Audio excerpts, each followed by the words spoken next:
why am I staying calm when it comes to ZBCN in particular, even though nothing I say is financial advice, and even though I'm not telling anyone to do anything, this is just personally my perspective. But besides all that, again, why am I staying calm? Well, it's because as of right now, there's a pullback, generally speaking, when it comes to altcoins, even Bitcoin's having a pullback, Ethereum, right? But at the same time, ZBCN's current market cap is around 300 million. But actually back in July, the market cap was around 30% lower at around that 200 million range. So actually, back in July, the pullback was a lot more drastic than right now. Now, granted, some people might say, oh, in theory, couldn't things hypothetically go lower than right now? Totally understand that. But even if, let's say, the pullback is around 30%, so what, we go back to where it once was back in July? Like, keep in mind, the market cap back in, April was around slightly under 70 million at one point. So even if that is the case, let's say it goes back to the July levels, it's still hypothetically around a 3x from where it was not too long ago. That was less than a year ago. Now, my point of view is also this. When it comes to the market overall, and I would just want to kind of more specifically focus on the payments and global trade and finance space, in particular projects within this space that are pretty popular but then have a market cap that is below 2 billion. Let's take a look at the 5, I think, popular players within that, specific category. We take a look at ZBCN, which of course we're talking about as of right now. There's XCN, or should I say Onyx. There's XDC, which is the most popular within this group, I would say, as of right now. We also take a look at XPR and as well Swiftcoin. What do they all have in common as of right now? They're all having a pullback, so it's not only just ZBCN. But then my point of view is this. If, let's say, generally speaking, projects in the payments and global trade and finance space are having a pullback, and it doesn't even really matter which one is like the more popular one or not that popular, they're all generally having a pullback, relatively speaking, right? If that is the case, what do I focus on? I focus on the projects, to me at least, which I like the fundamentals. It's like, for instance, let's say I walk inside a store, right? Let's say in this store, there's a discount. Let's say everything is like having a 50% discount for whatever reason in this make-believe scenario type of store. Let's say the jeans, the tank tops, the t-shirt, the flannels, the shoes, everything, right? Let's say that is the case. If that is the situation, when I walk inside that store, I'm going to be focusing on the items that I actually do need. Like, for instance, a t-shirt, jeans, right? Shoes. Maybe I don't need a tank top or let's say a scarf at that time. Maybe that's not something I would acquire at that time, right? So again, if everything's having a discount, what I focus on is the actual items in that store that I do need, that I actually do use. And I am not telling anyone to do anything, but my kind of perspective is that if, let's say again, in this space as of right now, generally speaking, there's a pullback, I just focus on the projects, right, which I believe actually have fundamentals. It does not mean that it's going to do good because I cannot control the market anyway. I can't control the future of any project. I can only just control myself. But what I take a look back is, historically speaking, what they've done.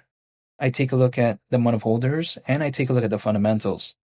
When I take a look at Zebec, the fundamentals, in my opinion, actually improved from back then. So first of all, I don't know why I give up on that, even though I'm not telling it to anything.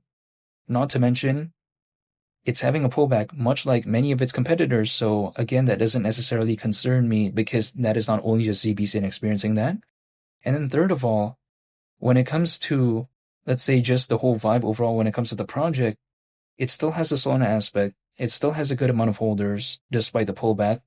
And also on top of that, it's still focused on a market which I believe actually has a pretty okay presence within the space, generally speaking, which is payments and global trade and finance. Now, of course, it's focused on payrolls and as well as RWAs, or should I say real-world assets, also has an aspect of AI-based PayFi. I get all that.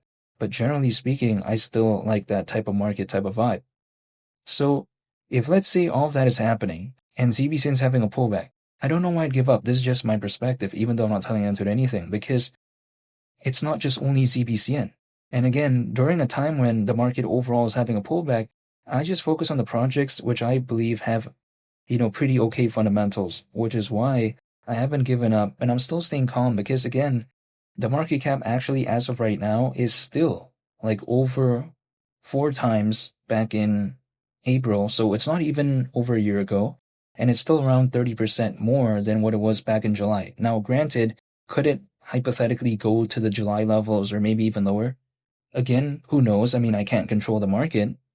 But if let's say it just goes back to like back in the July level, like it's still what it was just back in July. Like I know a lot of my friends out there, when ZBCN recovered from back in July, and just in a month, right, we saw it, go to a market cap of nearly 500 million.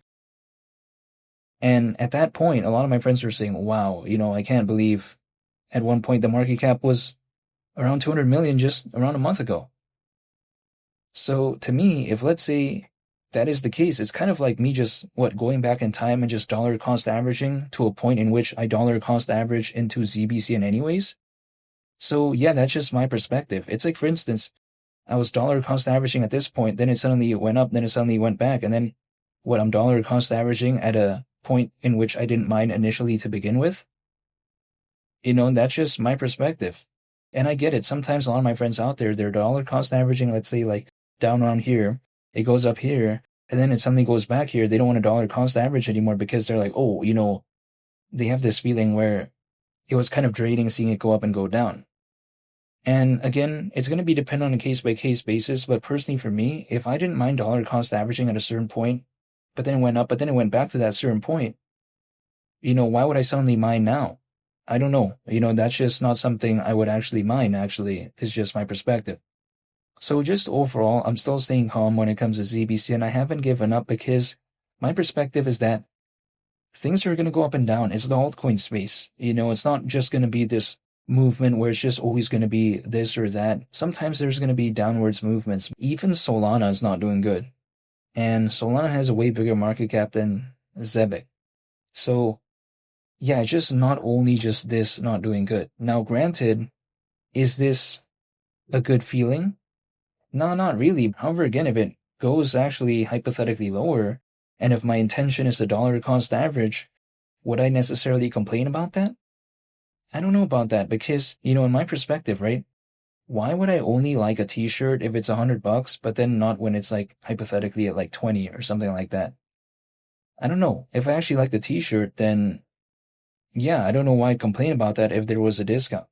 Now, granted, when it comes to, let's say, like buying a t-shirt, right? Of course, it's a different feeling than something like, let's say, acquiring a project. Because, for instance, if I buy this t-shirt, there's no portfolio out there tracking the value of this t-shirt, even though when I use it, when I wash it, of course, it's going to depreciate, right? However, there's no way for me to evaluate that because there's no like application where I can put, oh, I bought a t-shirt at Abercrombie and then it's going down like this, and then I can track it in real time. There's no way for me to do that. So, of course, the feeling is a little bit different. When it comes to a project, because there's the portfolio, because I'm able to track it, it's not such a good feeling, even though when I buy a t-shirt, it's actually depreciating, right? At least the one that I'm using.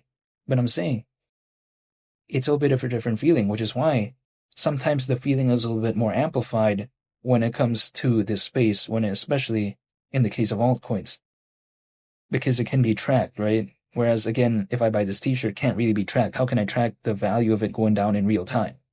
So, to me, if I kind of know that, what I do is that I just ignore the short term because I'm thinking about the long term. I cannot control the market in any way. So what I do is I just literally dollar cost average once a month and that's it. Whatever happens in between that or whatever happens, along the way, like I cannot know the exact things it's going to do. So all I can do is just stay patient. But ultimately, I want to stay patient with the projects that I do like fundamentally, which is why I'm dollar cost averaging, holding, and staying patient, again, to the projects that I do like, and I'm dollar cost averaging into the projects that are focused on markets, which I still like for instance, the payments and global trade finance market, which is why I haven't given up. I'm still staying patient, and I am not telling anyone to do anything. I can only speak on my perspective, but personally, I'm just still waiting, and yeah, that's pretty much about it. And I just want to say thank you for watching. I hope you all have a nice day. It's Bunley the Captain, and I'll catch you all in the next one. I'm out. Peace. Bye.